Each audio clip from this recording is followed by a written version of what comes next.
Hey everyone, today I'm going to show you how to remove emails from your Outlook blocked addresses list. Without any further ado, let's get started.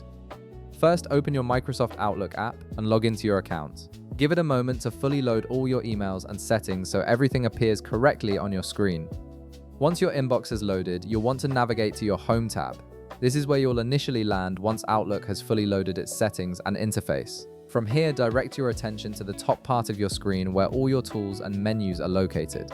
Look for the Delete section, which contains options for managing unwanted emails and other items you want to remove from your inbox. In the Delete section, you'll notice a button labeled Junk. Click on the Junk drop-down menu to reveal additional options for managing junk and blocked emails.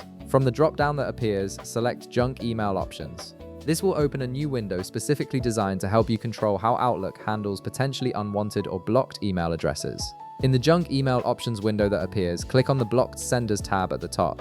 This tab is specifically dedicated to managing all the email addresses you've previously blocked. Once you click on it, you'll see a complete list of all the emails you've blocked under your Microsoft Outlook app. This list shows every sender whose emails are currently being automatically filtered out and prevented from reaching your inbox. Now simply locate and select the email address you wish to remove from the blocked addresses list by clicking on it. The email will become highlighted, indicating it's been selected. Once you've selected the correct email address, click on the Remove button. This action will immediately remove the selected email from your blocked addresses list, which means you'll now be able to receive their emails again in your inbox without any restrictions. And that's it.